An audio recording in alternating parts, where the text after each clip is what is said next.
సరే, మీకు మీకు మీ అందరికీ ఈ పుస్తకం వచ్చిందా? ఈ పుస్తకంకి చిన్న చరిత్ర ఉంది, అది చెప్తావి. దీన్ని ప్రచురించిన ఆయన వెనక పక్కన బొమ్మల అచ్యుతారెడ్డి గారు, అచ్యుతారెడ్డి గారు అని వీరిది జడ్చర్ల. 90 రూపాయలు ఎంతనో ఉంటుంది దీని ఖరీదు. ఆయన కొని మనందరికీ ఫ్రీగా పంపినరు మహాత్ముడు. అయితే ఈయన గురించి ఇంకొక విషయం ఏం చెప్పాలంటే, మొన్న ఆయన భార్యది తద్దినం, అంటే సంవత్సరికం అయింది. తద్దినం అంటారు, సంవత్సరికం అంటారు. ఆ రోజు అందరిని పిలిచి కోడి, కుక్క, పంది కోసి ఇయ్యలేదు. ఆర్గానిక్ భోజనం పెట్టి అందరినీ రైతులను పిలిచి సేంద్రియ వ్యవసాయం పుస్తకం ఇచ్చి, ఈ పుస్తకంతో పాటు ఆయన సంచి ఇచ్చి తోలిండి అన్నట్లు. నేను ఒక ఫ్రెండ్ ద్వారా ఆయనను అడిగిస్తే పంపినరు. వారు మనకిచ్చిన కానుక ఇది. 100 రూపాయలు ఒకరొకరికి ఇచ్చిండ్రు.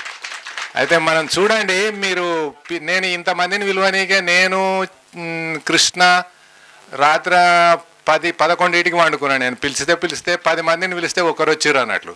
అదే మీరు దావతుందిరా బాయ్, నా కొడుకు పెళ్లి ఉన్నది, ఎల్లుండి రిసెప్షన్ అంటే లొట్టలు వేసుకుంటూ పోయి పీకి గిలాస పట్టుకొని తాగి ఊగి కింద పడి కక్కి వస్తారు అన్నట్టు. అంటే మీరు కాదు, అటువంటి బాపత్ చాలా ఉంది అన్నట్లు. మనం దానికైతే ముందర పోతాం. అబద్ధం నిజం ఒక కడప దాటేలో పంటే అబద్ధం 6 ఊర్లు 60 కడపలు దాటి వస్తుందంట. చెడు అట్లా ప్రభావం, మంచి ఇట్లా ప్రభావం అన్నట్లు. మీరందరూ మన్నించి వచ్చినందుకు మీకు ధన్యవాదాలు మొదలే చెప్తున్నా. భోజనం తర్వాత మనము రాజవర్ధన్ రెడ్డి గారు, ముఖ్య వక్తలు ఎవరైతున్నారో రాజవర్ధన్ రెడ్డి గారు, విజయరామ్ గారు మాట్లాడతారు. అసలు విషయం అప్పుడే ఉంటుంది. ఇది ప్రియర్ సెషన్. ఈ ముందు మీకీడ ఇది ఎవరైనా ఇది కంచు పాత్ర. అందరూ వెనకట నేను చిన్నగా ఉన్నప్పుడు దీంట్లోనే తినేటోళ్ళు. ఇట్లాంటి గతి లేకపోతే సత్తుది ఉండేది. అయితే దీంట్లో ఇప్పుడు ఎవరు అయితే దీనిని ఇది నా దగ్గర ఒక ఏడాది ఉన్నది. నేను తిందాం అనుకున్నా కానీ మా ఆమె వెనక ఉంది. మళ్ళీ నాకు ఎవరిచ్చినా వాళ్ళకి ఇచ్చిన. ఇది నాకు ఎవరిచ్చినా అంటే అక్కడ ఉన్నాడు చూడు పిటేల ద్వారా. ఆయన మీకు అందరికీ అదేంటి పట్టీలు కూడా ఇచ్చిండు. ఆయన పిటేల ద్వారా ఏందో ఎవరికన్నా తెలుసా ఈడ ఆయన ఎవరో వేదిక మీద ఉన్న వాళ్ళకి కాక. ఆయన పేరు సురేష్ గుప్తా. ఈయన పర్యావరణం గురించి తప్పిస్తూ దాని రక్షణకై పోరాడుతున్న వ్యక్తి.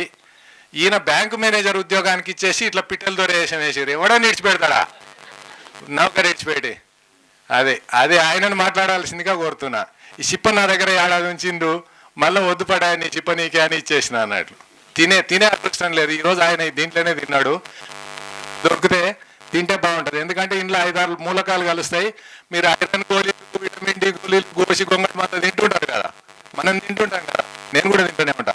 దీంట్లో తింటే అవన్నీ పోతాయని మన పూర్వీకులు కనిపెట్టిరు అన్నట్టు. అందుకనే ఇంత చిప్పలు చేసిరు. మనం ఇప్పుడు ఏంటి రాతేంటివి స్టీల్వి చేసి ఎంత పనికి రోగాలు తెచ్చుకొని ఇంత అవగాహన పోతున్నాం అన్నట్టు. అయితే ఈ సందర్భంగా సురేష్ గారిని పర్యావరణం గురించి చెప్పాల్సింది కోరుతున్నాను. నాకు జన్మనిచ్చిన మా తల్లిదండ్రులకు, విద్యాబుద్ధులు నేర్పిన గురువులకు, సంస్కారం నేర్పిన సమాజానికి నమస్కరిస్తూ, వేదిక మీద ఆశీనులైన పెద్దలకు, వేదిక ముందు కూడా ఆశీనులైనటువంటి పెద్దలకి, రైతులకి, ముఖ్యంగా మహిళా మనులకి. మహిళలు వస్తే సగం ప్రాబ్లం సాల్వ్ అయిపోతుంది. వెనుక గుంజేటోళ్ళు ఎవరు ఉండరు.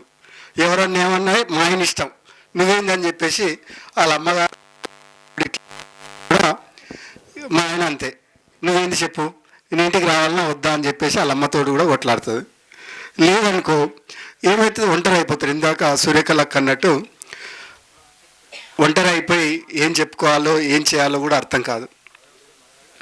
అట్లా సుమారుగా ఒక 8 సంవత్సరాలు నేను ఇంట్లో తెలియకుండా, ఏడు పోతుండో తెలియదు, ఏం చేస్తున్నాడో తెలియదు. ఇంట్లో నుంచి వెళ్ళేటప్పుడు మంచిగా టక్కు ఇక్కేసుకొని పాయింట్ వేసుకొని పోయి, ఊరు బయటకు పోయినాక మళ్ళీ బట్టలు మార్చుకొని గోషి పెట్టుకొని ఈ బనీని వేసుకొని ఊరూరా తిరుగుతూ, గ్రామం తిరుగుతూ, ఇట్లా భారతదేశం అంతా తిరుగుతూ, మరి ఎప్పుడైనా మీరు బ్యాంకుకు వెళ్తే మీ జేబులో పెన్ను లేకపోతే ఏం చేస్తారు? మీరు పక్క వాళ్ళని చూస్తారు. ఆయన ఏం చేస్తాడు? ఉంటే ఏం చేస్తాడు? ఆయన పెన్ను ఇస్తాడు, క్యాబ్ తీసిస్తాడు. ఎందుకు? మీరు దొంగలా? మీరు ఏమైనా దొంగలా? మరి ఎందుకు క్యాప్ పట్టుకొని ఇచ్చిండు? జేబులో పెట్టుకొని పోతాడు. ఆయన కూడా కావాలని ఇవ్వకుండా ఉండడు. క్యాప్ ఉంది కదా అని క్యాప్ పెట్టి జేబుకు పెట్టుకొని వెళ్ళిపోతాడు. క్యాప్కి లేకపోతే అప్పుడు గుర్తొస్తుంది ఆయనకి. మరి నువ్వేం చేస్తావు ఆయనకి పెన్ను ఇచ్చేటప్పుడు? థ్యాంక్స్ చెప్తావు. 2 నిమిషాలు ఓచర్ రాయడానికి పెన్ను తీసుకొని థ్యాంక్స్ చెప్పాలన్న సంస్కారంలో పెరిగిన మనము ప్రకృతి నుంచి ఇన్ని తీసుకొని, నీకు కావాల్సిన అన్ని తీసుకొని, పద్మారెడ్డి గారు ఇందులోకి రాగానే నేను చాలా మానసికమైనటువంటి ఒత్తిడితో ఉన్నాను. కానీ ఇక్కడికి రాగానే నాకు చాలా ప్రశాంతత అనిపించింది. ఆ ఫ్లైట్ జర్నీ, అక్కడ ఉన్నటువంటి కంటిన్యూగా 4-5 రోజుల నుంచి ఆ ఒత్తిడి, ఆ జర్నీలో పొందినటువంటి ఆ అలసటని ఉర్మిళమ్మ గారి క్షేత్రంలోకి రాగానే నా మనసు చాలా కుదుటపడ్డది అనేటటువంటి ఒక మాట అన్నాడు. మరి అట్లాంటి ఇది ఇచ్చినటువంటి ప్రకృతికి మనం ఏం చేస్తూ ఉన్నాం? చాలా సంతోషంగా ఉంది. ఇక్కడ రాగానే నాకు ఫస్ట్ చిన్నారం స్టేజ్ దగ్గర దిగి లోపలికి ఎంటర్ అవుతుంటే నాకు మొట్టమొదటిగా కనిపించింది ఏంటంటే ఆమ్దప్ చేను. ఇంతకుముందు పద్మారెడ్డి గారు చెప్పారు, ఆమ్దాలు జనరల్గా ఇవి ఈ కాలంలో తెంపేసి చేస్తే అన్ని తిరణాలు అవుతూ ఉంటాయి. లూటి అనే ఒక పదం వాడిండు. ఆ లూటి పోతే అందరం ఆంధ్రశీలకు పోయి ఆందాలన్నీ ఏరుకొని కోంటోళ్ళ ఇంటికి పోయి అవి అమ్ముకొని ఆ వచ్చిన పైసలతోటి తిరణాలకి వెళ్తూ ఉంటుంది. శివరాత్రి అట్లా రకరకాలైనటువంటి తిరణాలకి వెళ్తూ ఉంటుంది. బెల్లము అట్లా కొనుక్కొని తినేది. మళ్ళీ ఆంధ్రపు లొట్టలు కట్టుకొని ఈత రాని వాళ్ళం ఈత నేర్చుకునే వాళ్ళం లొట్టలతోటి. ఆ కాడలతోటి ఇంజన్ మోటార్ పంపు పోయిస్తున్నట్టు వర్షాకాలంలో నీళ్లకు కట్టలాగేసి దాన్ని పెట్టి వాటర్ పోయిస్తూ ఉండేది. అట్లా అనేక అనుభవాలు. మీకు కుంకుడుగాయలతోటి ఏం అనుభవం ఉంది? ఏం చేసేవాళ్ళు? కుంకుడుగాయల్ని తలకి చేసేవాళ్ళు. ఇంకేం చేసేవాళ్ళు? దాన్ని బాగా గీకి తీటోళ్ళంగా చిన్నపిల్లప్పుడు మొత్తం దాన్ని గీకి పక్కోడికి సుర్రున కాల్చేది. ఏం చేసేది? సుర్రున కాల్చేది. అంటే అట్లా ఎన్ని రకాల ఒక్కొక్క దానితోటి ఎంత అనుబంధం ఉంది మనకి. గాలి పంకలు తాటాకుతోటి ఇది చేసి పంక దాన్ని ఇది చేసుకొని సొప్పబెండు పెట్టుకొని తుమ్మముళ్ళ పెట్టుకొని ఎక్కడెక్కడ గాలి వస్తే ఆ ఊరు మొత్తం తిరిగి తిరిగి తిరిగి ఇదైపోయేది. అట్లా ఆ చిన్నప్పటి అనుభవాలు. మళ్ళీ నేను బ్యాంక్ మేనేజర్గా అయ్యి రూరల్ డెవలప్మెంట్లో కొన్ని రోజులు పనిచేసి అట్లా ఉన్నత స్థాయిగా, అంటే నాకు 22 ఏళ్ళకే పెళ్ళి అయిపోయింది. 23వ ఏట కొడుకున్నాడు. మళ్ళా 27వ ఏట ఇంకో కొడుకు వచ్చేసాడు.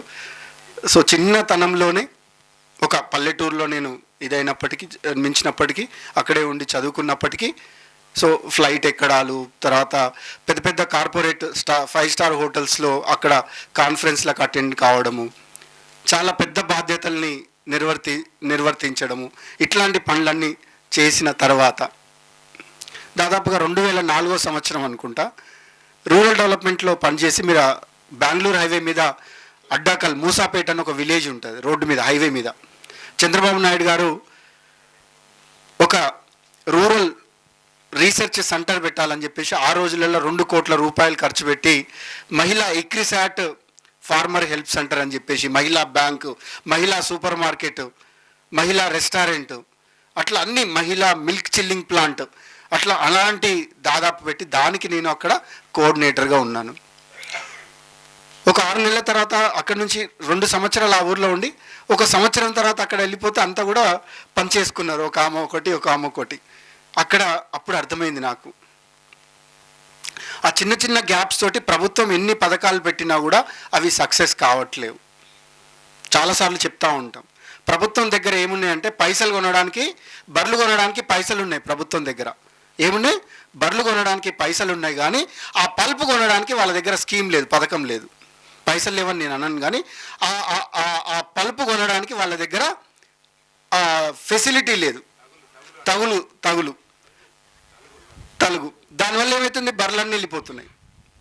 సో అట్లా 2004 సంవత్సరంలోనే నేను ఒక ప్రభుత్వానికి ప్యారలల్గా ఒక వ్యవస్థను ఏర్పాటు చేయాలి, ప్రతి ఊర్లో ఒక కంప్యూటర్ సిస్టమ్ అంతా ఏర్పాటు చేసి ఆ విలేజ్ డాటా మొత్తం కూడా ఎంటర్ చేసి ఆ రైతులకు ఏం కావాలో నేను అక్కడి నుంచి ఇన్ఫర్మేషన్ ఆ గ్రామంలో కంప్యూటర్ ఆపర్ ఎంట్రీ చేస్తే నేను డిస్ట్రిక్ట్ హెడ్ క్వార్టర్లో కూర్చొని ఎక్సెల్లో నేను అంతా కన్సాలిడేటెడ్ చేసుకొని ఏ రైతుకి ఏం అవసరం ఉంది. చాలాసార్లు చూస్తున్నాం. మొన్న చూశాను, రైతు టమాటాలన్నీ అక్కడ పారబోసేసి వెళ్ళిపోయాడు. ఇంతమంది మేము ఉన్నాం. ఐపీఎల్లో 500 టికెట్ పెట్టి 5000 టికెట్ పెట్టుకుంటున్నాం. దురంధర్ 2 సినిమాకి అప్పుడే 1000 కోట్లు దాటిపోయింది. ఒక రైతు పండించినటువంటి టమాటాని కొనాలి అనేటటువంటి ఈ స్పృహ ఈ సమాజానికి ఉండటం లేదు. చిన్న చిన్న గ్యాప్స్, ఇంతకుముందు సూర్యకళ అక్కగారు చెప్పినట్టుగా చిన్న చిన్న గ్యాప్స్. నాకు ఏంటి, నా కోరిక ఏంటి, ప్రతి గ్రామంలో ఈ సీజన్కి టమాటా ఎంత వస్తుంది, వడ్లు ఎంత వస్తున్నాయి, కందులు ఎంత వస్తున్నాయి అన్నీ కూడా అక్కడికి డిస్ట్రిక్ట్ హెడ్ క్వార్టర్కి ఉండాలి. అక్కడ కూర్చొని నేను డిస్ట్రిక్ట్ ఆఫీసర్తో కూర్చొని మార్కెటింగ్ ఆఫీసర్తో మరి ఇప్పుడు నాకు ఇంత పంట వస్తుంది, మీకు ఇక్కడ అవైలబిలిటీ ఎంత ఉంది, కావాల్సింది ఎంత, దీనికి ఏం చేయాలని వచ్చిన తర్వాత ప్రణాళిక చేస్తూ ఉన్నారు. ఇప్పుడు ముందే ప్రణాళిక చేయాలనేటటువంటి ఒక చాలా పెద్ద ఉద్దేశంతో జేబులో ఉన్నటువంటి అత్తగారు పెట్టినటువంటి బంగారము తర్వాత అన్నీ చేసి ఆ రోజులలో 5 లక్షల రూపాయలు పెట్టి ఒక సెటప్ని ఏర్పాటు చేశాను. బట్ అనుకోకుండా అది మధ్యనే నిలిపేయాల్సి వచ్చింది కారణాల వల్ల. సమాజం ఇంతకుముందు పద్మారెడ్డి గారు చెప్పినట్టుగా అట్లా ఊకుంటుందా సమాజం, అరే వీడికి ఏం అవసరం ఇదంతా చేయడము అని చెప్పేసి అంటారు. నేను ఇనాగ్రేషన్ చేయించింది కూడా ఇప్పుడు రోడ్లు భవనాల శాఖ మంత్రి కోమటిరెడ్డి వెంకటరెడ్డి గారితో 2004 సంవత్సరంలో. చూడండి, 22 సంవత్సరాల క్రితము ఈ సమాజం కోసము, ఈ సమాజంలో ఉన్నటువంటి వాళ్ళు రకరకాలైనటువంటి చిన్న చిన్న కారణాల చేత ప్రభుత్వ పథకాలు అందుకోలేకపోతా ఉన్నారు, వాళ్ళు రైతులు ఇబ్బంది పడుతూ ఉన్నారు, వాళ్ళకి ఒక ఇది చేయాలనేటటువంటి ఒక కోరికతో చేశాను. బట్ నేను దాంట్లో సక్సెస్ కాలేకపోయాను. బట్ అక్కడ ఆ లోపల ఉన్నటువంటి ఆ పురుగు మాత్రం అట్లనే తిరుగుతూ ఉంది. అది ఊకుంటుందా? ఊకోదు. ఎప్పుడు అలా చేస్తూ బ్యాంక్ మేనేజర్గా ఉద్యోగం చేస్తూ తీరిక సమయాలలో చేసేవాడిని. ఎన్నోసార్లు విజయరామ్ గారు చెప్పారు, ఆ ప్లాస్టిక్ కవర్ గురించి చెప్పారు. అవి ఆవులు తినడం వల్ల అవి ఏ రకంగా ఇబ్బంది పడి చనిపోతూ ఉన్నాయి, ఏ రకంగా క్యాన్సర్ కారకమై చనిపోతూ ఉన్నారు. ఆ ప్లాస్టిక్ అనేది ఒక్కటి నన్ను బాగా కదిలించేసి మళ్ళీ ఆ ప్లాస్టిక్ని నేను చాలా వాడాల్సిన వచ్చినా కూడా చాలా జాగ్రత్తగా. ఇప్పుడు పొరపాటున ప్లాస్టిక్ వాడొద్దంటే మీరు అందరూ ఏం చేస్తారు, నా గోషు ఊడిపోయేదాకా కొడతారు. నువ్వు ఏం మాట్లాడుతున్నావురా, నువ్వు మమ్మల్ని అందరినీ ప్లాస్టిక్ కుర్చీల మీద కూర్చోబెట్టి నువ్వు ప్లాస్టిక్ వాడొద్దు అని చెప్తే అసలు నీకు ఏమన్నా ఉందా అని చెప్పేసి నన్ను ఇక్కడి నుంచి తరిమి కొడతారు. కాబట్టి మనందరం అర్థం చేసుకోవాలి, ఒకసారి వాడి పడేసేటటువంటి ప్లాస్టిక్ మీదనే మన యొక్క మెయిన్ ఫోకస్ ఉండాలి. దాని తర్వాత మెల్లమెల్లగా ఎక్కడ ఏది మంచి చేస్తే దాన్ని స్వీకరించాలి. అది విదేశీయులైనా స్వదేశీయులైనా, విదేశీయుల వాళ్ళు టైం పంక్చువాలిటీ ఫాలో అవుతారు, ట్రాఫిక్ సిగ్నల్స్ ఫాలో అవుతారు, సివిక్ సెన్స్ ఫాలో అవుతారు. అవన్నీ మనం తీసుకోవాలి డెఫినెట్లీగా. సో మనలో ఉన్నటువంటి మంచి లక్షణాలు ఏవైతున్నాయో వాటిని కూడా మనం ఖచ్చితంగా మనం తీసుకోవాలి. అలా ప్లాస్టిక్తో మొదలైనటువంటి ఈ ప్రయాణం చాలాసార్లు నా భార్య అనేది, అబ్బా నీకు ఆ ప్లాస్టిక్ మీద ఉన్నటువంటి ప్రేమ అనేది ఆమె, ఎందుకంటే అది ఎక్కడ పడేయలేకపోయేది, జాగ్రత్తగా దాన్ని అంతా పద్ధతిగా దాంట్లో పెడుతుండేవారు. నా మీద ఒక 10% ఉన్నా బాగుండే, ఎంత అదృష్టం చేసుకుందో ప్లాస్టిక్ అని చెప్పేసి అంటూ ఉండేదన్నమాట ఆమె. సో అట్లా మొదలైనది. తర్వాత చిన్నప్పటి నుంచి మీకు ఏం చెప్పారు, పర్యావరణం కాపాడాలి అంటే మొక్కలు నాటాలి అని చెప్పారు. మరి మొక్కలు నాటడం అవుతుందా? ఇప్పుడే అమ్మగారు ఒక సమస్య, ఏమైంది అమ్మగారికి సమస్య, ఒక వేప చెట్టు, పెద్ద వేప చెట్టు ఉన్నది. అమ్మగారు కొబ్బరి చెట్లన్నీ అక్కడ పెట్టింది. ఆ చెట్టు మీద ఉన్నటువంటి కోతి ఏం చేస్తుంది, కొబ్బరి చెట్ల మీదకి దూకి మళ్ళీ దాని నుంచి మళ్ళీ ఇటు దూకుతుంది, అటు దూకి మొత్తం కొబ్బరి చెట్లన్నీ కూడా పాడైపోయాయి. అప్పుడు ఏమనిపిస్తుంది ఎవరికైనా, వేప చెట్టు కొట్టేయాలనిపిస్తుంది. అట్లా చాలామంది చాలా రకాల కారణాలు. ఇంతకుముందు ఇక్కడ ఎవరో చిన్నమ్మ చెప్తా ఉంది, చిన్నమ్మను పెద్దమ్మ అవుతుంది. సో మా రైతులు అక్కడ నీడ వస్తుందని చెప్పేసి వేప చెట్టు కొట్టేసిరు అని చెప్పేసి బాధపడుతుంది. సో అల్లావుద్దీన్ అద్భుత దీపంలాగా మొక్కలన్నీ పెట్టేస్తాం రాత్రికి రాత్రి అని చెప్పారు, అవి ఏవి కూడా కావు. ఒక ఆమె ఏం చేస్తుంది, ఆకు రాలుతుంది అని చెప్పేసి పక్కింటి వాళ్ళు ఇద్దరు గొడవ పెట్టుకొని చెట్లు కొట్టేస్తారు.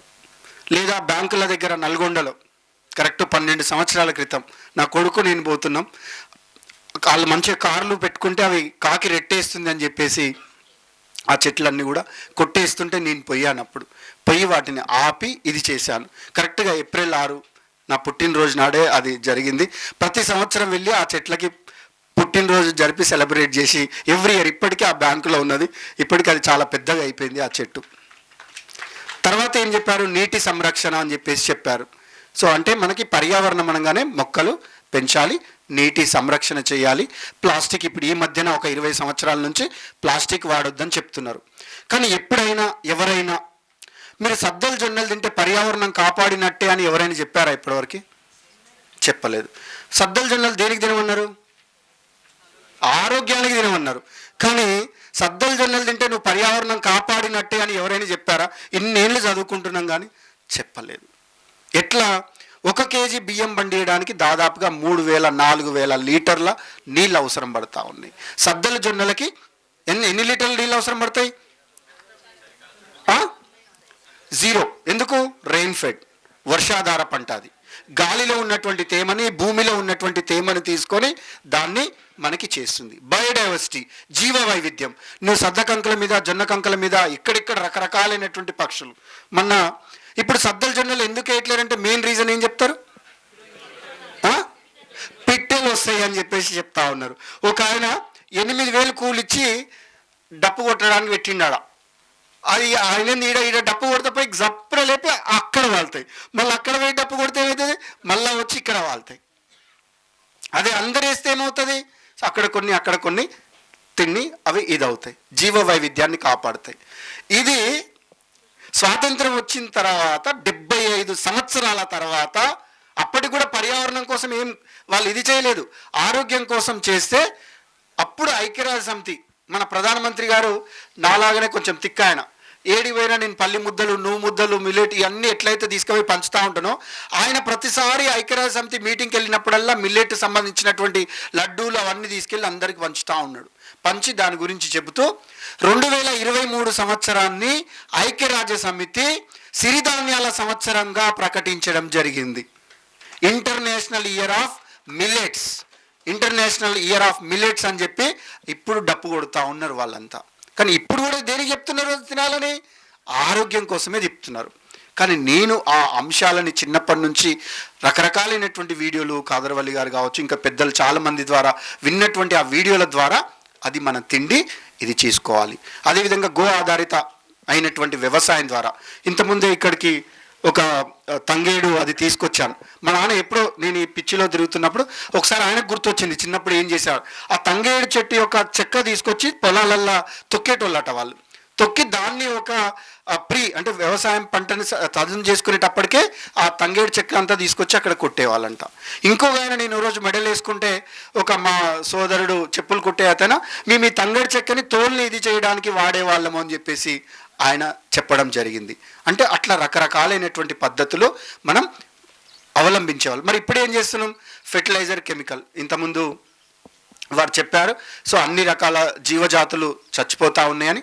మరి ఇప్పుడు ప్రజలు ఒక టేబుల్ స్పూన్లోనే దాదాపు నాకు తెలిసి 5 ఇయర్స్ అయిందనుకుంటా, విజయరామ్ గారు గత ఒక 15-25 సంవత్సరాల నుంచి రకరకాలైనటువంటి మట్టిని వారు శాంపుల్స్ని తీసుకొచ్చి అక్కడ పెట్టి ఇందిరా పార్కు ముందల వచ్చేటటువంటి పబ్లిక్ అంతా, అంటే ఉట్టి ముచ్చట్లు చెప్తే ఎవరిని కదిలించలేం మనం.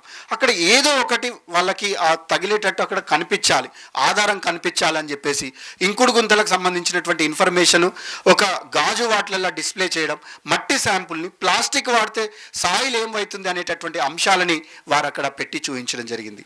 సో మరి తిండి గురించి అర్థమైపోయింది. సో ఉట్టి మొక్కలు నాటి వాట్సాప్ యూనివర్సిటీలో ఫార్వర్డ్ చేస్తే పర్యావరణాన్ని కాపాడలేము. ఏం చేయాలి? మనం సద్దల జొన్నలు ఆహారంగా తీసుకోవాలి, గో ఆధారిత వ్యవసాయం ద్వారా పండించినటువంటి పంటల్ని ఆహారంగా తీసుకోవాలి. ఇక రెండోది, మనిషికి అతి ముఖ్యమైనది ఏంటి చెప్పండి?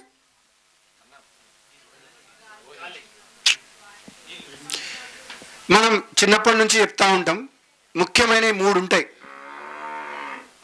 కూడు, గుడ్డ, కూడు, గూడు, గుడ్డ. కూడు, గూడు, గుడ్డ. ఈ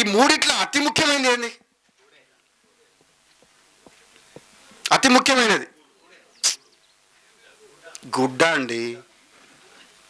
మీరు పొట్టి శ్రీరాములు గారు 58 రోజులు ఉపవాసం ఉండి ఆయన బతకగలిగాడు, కానీ మనిషి బట్ట లేని మనిషిని ఒక్కసారి మీరు ఊహించుకోండి. అసలు అట్లాంటి బట్ట అసలు మనం ఇస్తున్న విలువ ఏంటి? అసలు ఆ బట్ట గురించి ఎన్నడైనా ఆలోచించిన పాపాన పోతిమా? పద్మశాలీలు మార్కండేయుని వారు పూజిస్తూ ఉంటారు. వాళ్ళు ఆ భగవంతులకే వాళ్ళు బట్టలు నేసిచ్చారట. ఎన్నడన్నా మనం కట్టుకునేటటువంటి బట్ట ఏంటి అనేటటువంటి ఆలోచించిన పాపాన పోలేదు. పోగా మరి చేనేత ఖాదీ బట్టలు వేస్తే పర్యావరణం కాపాడినట్టే అని ఇప్పటి వరకు ఎవరైనా చెప్పంగా విన్నారా మీరు? మొక్కలు నాటమని చెప్పారు, లేదు అంటే నీళ్ళని సంరక్షించమన్నారు, ప్లాస్టిక్ వాడొద్దని చెప్పారు, కానీ ఖాదీ బట్టలు వేసి కూడా పర్యావరణం కాపాడొచ్చు అని చెప్పేసి చెప్పినటువంటి సందర్భాలు చాలా తక్కువ. పొద్దున ఇక్కడ నేను పోచంపల్లి చేనేత దీన్ని భరుస్తూ ఉన్నాను. అన్న ఏం చేస్తాడంటే, ఇది బాగాలేదు, ఇది మంచి ఒకటి తెల్ల బట్ట తీసుకొచ్చి మనం వేయాలి అని చెప్పేసి అన్న అమ్మతో చెప్తున్నాడు. ఏం కాదులే బిడ్డ, ఉండని మంచిగా ఉంది అది అని చెప్పేసి అమ్మ చెప్తుంది. అంటే నాకు ఏంది, నేను మళ్ళీ దానికోసం ఒక ఉపన్యాసం చూడకుండా అక్కడ ఆ బట్టను చూడగానే మీకు ఒక కనెక్షన్ అనేది రావాలి, ఒక కనెక్ట్ కావాలి. అది ఇప్పుడు నేను అది చెప్తున్నప్పుడు పిచ్చోడు అన్నారు, కానీ ఈ పోచంపల్లిని ఐక్యరాజ్య సమితి యునెస్కో గుర్తింపు ఇచ్చింది. తెలంగాణలో ఉన్నటువంటి 2 ప్రాంతాలకి యునెస్కో గుర్తింపు ఇచ్చింది. ఒకటి పోచంపల్లి, ఇంకోటి దేనికి వచ్చింది గుర్తింపు? రామప్ప దేవాలయానికి గుర్తింపు వచ్చింది. మన నేతనుల కళా నైపుణ్యం ఎంత అంటే, అగ్గిపెట్టెలో చీర, అసలు ఊహించండి, అగ్గిపెట్టెలో చీర తయారు చేసేంత నైపుణ్యం. వాళ్ళకి బయాలజీ రాదు, ఫిజిక్స్ రాదు, కెమిస్ట్రీ రాదు, ఏమీ రాదు వాళ్ళకి, అయినా కూడా అంత అద్భుతంగా డిజైన్ వేసి వాళ్ళు. మళ్ళీ ఆ బట్టలు కూడా ఇప్పుడు మీరు వేసుకునేవన్నీ చాలామంది సిఫాన్ చీరలు ఉన్నాయి, జిగేల్ అంటున్నాయి అన్ని సిఫాన్ చీరలు. తెలుసా ఎవరికైనా సిఫాన్ చీరలు దేంతో తయారవుతాయో? తెలుసా ఎవరికైనా? ప్లాస్టిక్ అంటే దేంతో తయారవుతుంది? పెట్రోలియంతో తయారవుతున్నాయి. పెట్రోల్తో తయారు చేసిన బట్టల్ని మనం చర్మం మీద పెట్టుకున్నాం. ఈ చర్మం మీద ఏమున్నాయి, ఏమంటారు వీటిని? తెలుగులో ఏమంటారు? స్వేద గ్రంథాలు ఉన్నాయి. ఈ స్వేద గ్రంథాలకి ఉచ్ఛ్వాస నిశ్వాస అదంతా కూడా బయటికి వెళ్ళిపోతూ ఉండాలి. పెద్ద పెద్ద బస్సులు ఆగినప్పుడు ఏమొస్తుంది? సౌండ్ వస్తుంది, తుస్సున సౌండ్ వస్తుంది, ఆపి ఒక దగ్గర పెట్టినప్పుడు. సో మనకు కూడా మన శరీరంలో ఉన్నటువంటి మలినాలన్నీ బయటికి వెళ్ళడానికి ఆ భగవంతుడు నీకు ఒక స్ట్రక్చర్ని ఇచ్చాడు. అది ఈ చేనేత ఖాదీ వస్త్రాలు ధరిస్తే అది చాలా సాఫీగా ఆ క్రియ ఏదైతుందో ప్రక్రియ అది జరిగిపోతూ ఉంటుంది. కానీ మనం ఏం చేస్తున్నాం, మన శరీరం మీద సిఫాన్ చీరలు ఎవరైనా కట్టుకుంటే ఎగతాళి చేస్తారు, ఏంది ముసలాంలాగా గది కట్టినవు అని చెప్పేసి వాళ్ళకి ఎగతాళి చేస్తారు. వాటన్నిటిని ఓవర్కమ్ చేయడానికి మీరు డిజైన్ జిగేల్ అనేటటువంటి చీరలు మనం కడతా ఉంటాం. అంటే నా జీవితంలో నా ప్రయాణంలో ఏమైంది, సిరిధాన్యాలు, గో ఆధారిత వ్యవసాయం, తర్వాత చేనేత ఖాదీ బట్టలు, తర్వాత ఇంకా మూడోది ఏంటి, గూడు ఏం చేసాం మనం అందరం? ఒకప్పుడు ఎట్లాంటి ఇంట్లలో ఉండేవాళ్ళం? మట్టి ఇంట్లో ఉండేవాళ్ళం. మళ్ళీ ఎక్కడికి వచ్చాం? మళ్ళా సిమెంట్ ఇండ్లలోకి వచ్చాం. చాలా పెద్ద సిమెంట్ కంపెనీ ఉంది. ఏం కంపెనీ? మా నల్గొండ జిల్లాలో సాగర్ సిమెంట్ అని ఉన్నది.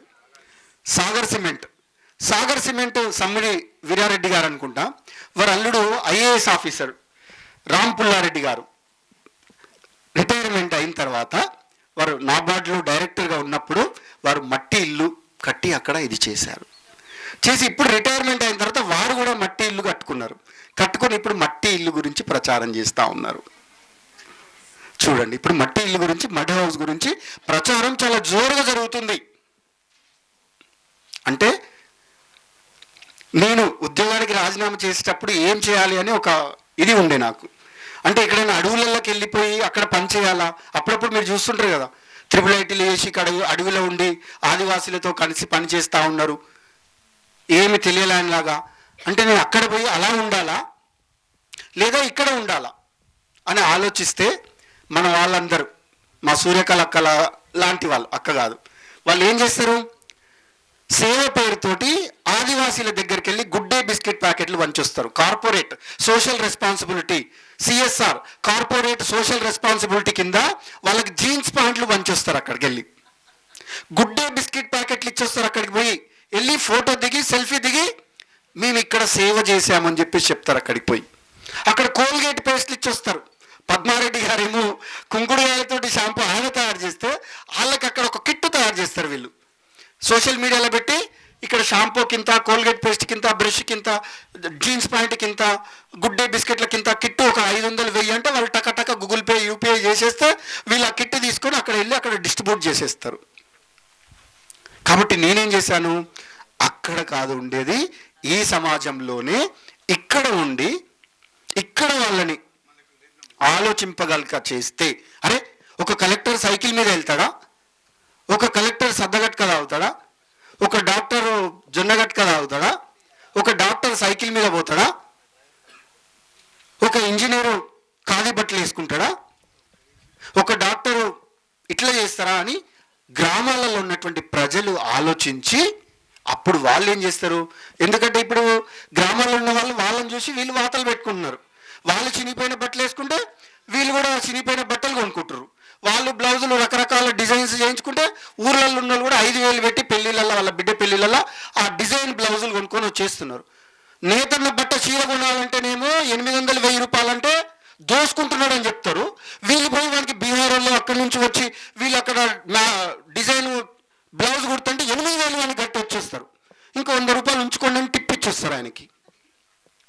నా నేతనేమో చచ్చిపోవాలి, ఊరు వేసుకొని చచ్చిపోవాలి, నీకు చీర తయారు చేసి 1000 సంవత్సరాల నుంచి మీ అమ్మల అమ్మమ్మల తాతమ్మల మామాలు కాపాడిన నా నేతనేమో ఊరేసుకొని చచ్చిపోవాలి.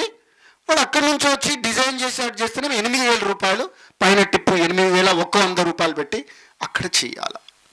కాబట్టి గ్రామాలలో ఉన్న వాళ్ళు పట్టణాలలో ఉన్నటువంటి వాళ్ళ ఆలోచనలు చూస్తే ఆటోమేటిక్గా మనకి మారుతారనేటటువంటి ఒక ఉద్దేశంతో నేను పర్యావరణ పరిరక్షణ అంటే అది ఒక నినాదం కాదు, అది ఒక జీవన విధానం లాగా మార్చుకోవాలనేటటువంటి ఒక ఉద్దేశంతో ఈ 15 సంవత్సరాల ఈ నా ప్రయాణాన్ని సాగిస్తూ ఉర్మిళమ్మ గారు మసూదన్ రెడ్డి గారి వారి ద్వారా పరిచయమై, సో ఒక 5 సంవత్సరాల క్రితం ఇల్లు కన్స్ట్రక్షన్లో ఉన్నప్పుడు వచ్చాను, గృహప్రవేశానికి వచ్చాను.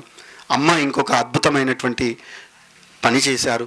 ఇంతకుముందు డాక్టర్ గారు చెప్పినట్టుగా అచ్యుతారెడ్డి గారు వారి శ్రీమతి చనిపోయినప్పుడు వారు ఆర్గానిక్ భోజనం పెట్టి చేసంచి ఇచ్చి పుస్తకాలు పంచినట్టుగా అమ్మ ఏం చేసింది అంటే తన యొక్క మనవడి ఎంగేజ్మెంట్ని గోశాలల ఆవుల మధ్యన నందుల మధ్యన గోమాతల మధ్యన వాళ్ళు కావాలి అనుకుంటే ఒక 10 లక్షలు ఫంక్షన్ హాల్లో అయినా చేయొచ్చు. బట్ ఎంగేజ్మెంట్ని వాళ్ళ కుటుంబ సభ్యులు సహకారంతో అద్భుతంగా చేసింది. అమ్మ వేసినటువంటి ఆ బీజము మళ్ళీ నెక్స్ట్ ఇంకొకరి పెళ్ళి అయింది. మళ్ళీ నెక్స్ట్ హుసేన్ బాబు గారు అని చెప్పేసి వాళ్ళ కొడుకు పెళ్ళి కూడా అక్కడే జరగడం జరిగింది. సో అట్లా ఆ ఆలోచనలన్నీ కూడా ఆ రకంగా జరగాలి అని చెప్పేసేటటువంటి ప్రయత్నంలో ఆఖరికి అమ్మ అక్కడ సూర్యక లెక్కనేమో సంత అని చెప్పేసి అట్లా చేస్తే నేను ఎక్కడికి పోతే అక్కడ సంత, మొబైల్ సంత, బస్సులోనే సంత, ఫ్లైట్లో సంత, రైల్లో సంత, మీటింగ్లో సంత. అమ్మ అక్కడ ఎంగేజ్మెంట్ పెళ్ళిలో అక్కడ నేను ఒక స్టాల్ పెట్టి అన్ని రకాలైనటువంటి ఆర్గానిక్ ఉత్పత్తులు అక్కడ ఎవరైనా కొన్నారా? అక్కడ పెళ్ళిలో ఇక్కడ ఉన్నారా? పెళ్ళికి వచ్చిన వాళ్ళు ఎవరు ఉన్నారా? మీరంతా ఉన్నారు. అక్కడ కొనడం జరిగింది. సో కాబట్టి మీరు కూడా ఇక్కడ స్టీల్ ప్లేట్ ఎంతమంది తెచ్చుకోరు? భోజనం ప్లేట్ ఇక్కడికి వచ్చేటప్పుడు ప్లేట్ ఎంతమంది క్యారీ చేశారు? ఒక నిమిషం, ఎవరైనా ప్లేట్ తెచ్చుకోరా? వాటర్ బాటిల్ ఎవరైనా తెచ్చుకోరా? లేదు. సో ఇక్కడ ఉన్నారు. నెక్స్ట్ టైం వచ్చేటప్పుడు మీరు మీ ప్లేట్ని మీరు వెంట తెచ్చుకొని భూమికి భారం కాకుండా మీకు ఈరోజు చివరిగా ఒకటే ముచ్చట చెప్తాను. మనం అన్నము గొంగడిలో పెట్టుకొని అన్నం తింటున్నాం, మంచి ఆర్గానిక్ వేస్తున్నాం, నెయ్యి వేస్తున్నాం, మంచిగా భోజన మంత్రం చెప్తున్నాం, అన్నీ చేస్తున్నాం. ఆ మొత్తం గొంగడిలో పెట్టుకొని అన్నం కలుపుతుంటే తిందామంటే ఆ బుక్కలో ఏముంటాయి? ఆ ముద్దలో వెంట్రుకలు వస్తాయి. మోటు భాషలు చెప్పాలంటే ఏమొస్తుంది? బొచ్చు వస్తుంది. మనం ఏం చేస్తున్నాం? ఆ వెంట్రుకలు ఏడుతున్నాం, ఆ బుక్కల వెంట్రుకలు ఏడుస్తున్నాం, తిడుతున్నాం. ఏంది అన్నం తింటుంటే అన్ని వెంట్రుకలు వస్తున్నాయి అని తిడుతున్నాం. కానీ నేను అన్నాన్ని గొంగడిలో కాదు ఇస్తరాకులో తినాలనేటటువంటి ఒక చిన్న కామన్ సెన్స్ని మనం మిస్ అయిపోతూ ఉన్నాం. సో ఈరోజు మీకు అట్లా గొంగడిలో కాకుండా ఒక ఇస్తారాకుల్లో మరపటాకు అని చెప్పేసి అంటారు, ఆ మరపటాకుల్లో భోజనాన్ని ఏర్పాటు చేసేటటువంటి ప్రయత్నం చేస్తూ ఉన్నాం. మరి ఇక్కడ ఇంకొక డాక్టర్ గారు మంచి పని ఏం చేశారు, సూర్యకళక్క చెప్పినట్టు ఏదైతే national mission for natural farming అనేటటువంటి దాంట్లో వాలంటీర్స్గా రిక్రూట్ చేసినటువంటి గౌరవ వేతనం తీసుకొని చేస్తున్నటువంటి మహిళా మూర్తులు కూడా ఈ కార్యక్రమంలో పాల్గొన్నారని చెప్పేసి చెప్పారు. అది చాలా సంతోషించదగ్గ విషయం.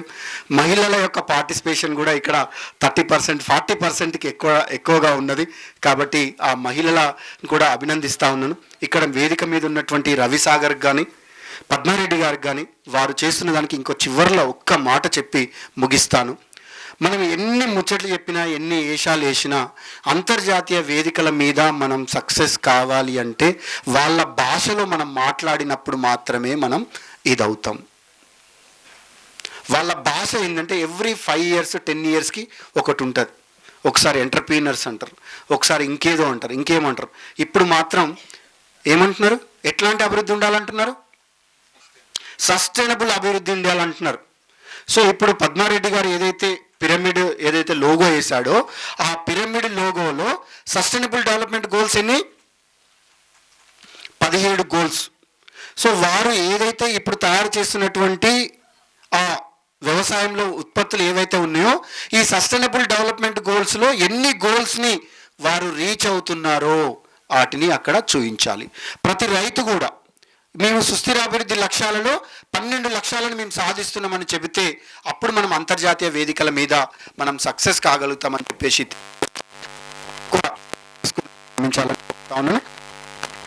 మరిన్ని అప్డేట్స్ కోసం బ్యాక్ టు రూట్స్ యూట్యూబ్ ఛానల్ని సబ్స్క్రైబ్ చేసుకోండి.